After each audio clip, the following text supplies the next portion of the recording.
આવતીકાલથી કોંગ્રેસ નેતા રાહુલ ગાંધી 2 દિવસના ગુજરાત પ્રવાસે આવશે। તો ગુજરાતમાં અધિવેશન મળે પહેલા કોંગ્રેસ નેતા એક્ટિવ થઈ ગયા। આવતીકાલથી રાહુલ ગાંધી 2 દિવસના ગુજરાત પ્રવાસે આવશે। કોંગ્રેસના સિનિયર નેતાઓ અને કાર્યકરો સાથે બેઠક કરશે। હાલની સ્થિતિથી ગુજરાત કોંગ્રેસને એક્ટિવ મોડમાં લાવવા ચર્ચા થશે। કાર્યકરોમાં જોમ અને જુસ્સો ભરશે। કોંગ્રેસના રાષ્ટ્રીય અધિવેશનની તૈયારીઓ અંગે સિનિયર નેતાઓ સાથે ચર્ચા કરશે। આવતીકાલે સવારે 9:30 કલાકે રાહુલ ગાંધી અમદાવાદ એરપોર્ટ પહોંચશે। એરપોર્ટ પર કોંગ્રેસ કાર્યકર્તાઓ સ્વાગત કરશે। 10 વાગે કોંગ્રેસ પ્રદેશ કાર્યાલય પહોંચ્યા બાદ બેઠકનો દોર શરૂ થશે। પોલિટિકલ અફેર કમિટી અને સેલ ડિપાર્ટમેન્ટ ચેરમેન સાથે બેઠકો કરશે। 12 વાગે જિલ્લા અને શહેર પ્રમુખ અને જિલ્લા પ્રમુખ સાથે બેઠક કરશે। બપોરે 2 વાગે તાલુકા અને બ્લોક પ્રમુખો સાથે બેઠક કરશે। બપોર બાદ સમાજ શ્રેષ્ઠીઓ અને અગ્રણીઓ સાથે સંવાદ કરશે। 8 માર્ચ સવારે 10 કલાકે રાજપથ ક્લબ પાસેના ZA હોલ ખાતે કાર્યકર્તાઓ સાથે સંવાદ કરશે। કડીમાંથી 2300 કિલો શંકાસ્પદ પનીરનો જથ્થો, 1600 કિલો કપાસિયા તેલ પકડાયો। મહેસાણાનું કડી નકલી વસ્તુઓનું હબ બની ગયું છે। જિલ્લા ફૂડ વિભાગે કડીના કલ્યાણપુરા રોડ સ્થિત નરસીપુરા ગામની સીમમાં રાધે હોટલની પાછળ આવેલ કેશવી ફૂડ પ્રોડક્ટ્સમાંથી ભેળસેળયુક્ત પનીર પકડી પાડ્યું હતું। તેમજ કડીની ધરતી ઇન્ડસ્ટ્રીઝમાંથી ભેળસેળયુક્ત કપાસિયા તેલ મળી આવ્યું।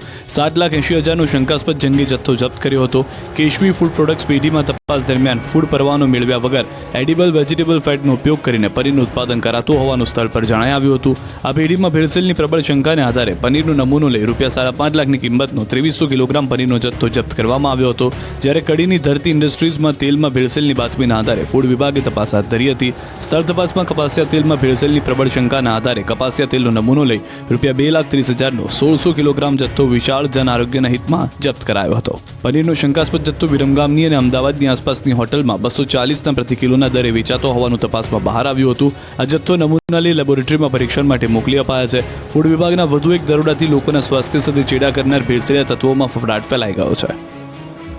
105 પ્રકારની એલોપેથિક દવાઓ સાથે બોગસ તબીબ ઝડપાયો। ખેડા પંથકમાં બોગસ તબીબોનો રાફડો ફાટ્યો છે। આ વખતે મહેમદાબાદ તાલુકાના આમરસણ ગામેથી બોગસ તબીબ પકડાયો છે। આરોગ્ય વિભાગે બાતમીના આધારે ગામમાં તપાસ કરતા ગેવનશાહ પીરની દરગાહ પાસે આવેલું બોગસ ઓમ ક્લિનિક પકડાયું। દરોડા દરમિયાન ક્લિનિકમાંથી હનીફ અબ્દુલ મંસૂરી નામનો બોગસ તબીબ ઝડપાયો। તપાસમાં જાણવા મળ્યું કે આરોપી પાસે મેડિકલ ડિગ્રી નથી અને ગુજરાત મેડિકલ કાઉન્સિલનું રજિસ્ટ્રેશન પણ નથી। નકલી તબીબ બનીને લોકોના આરોગ્ય સાથે ચેડા કરતો હતો। આરોગ્ય વિભાગની ટીમે ક્લિનિકમાંથી 105 પ્રકારની એલોપેથિક દવાઓ, રોકડ રકમ અને ડોક્ટરની પ્રેક્ટિસના સાધનો મળી કુલ ₹1,49,738 રૂપિયાનો મુદ્દામાલ જપ્ત કર્યો છે।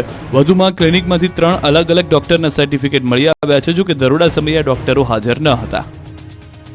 માંડવીની કેનાલમાં ભંગાણ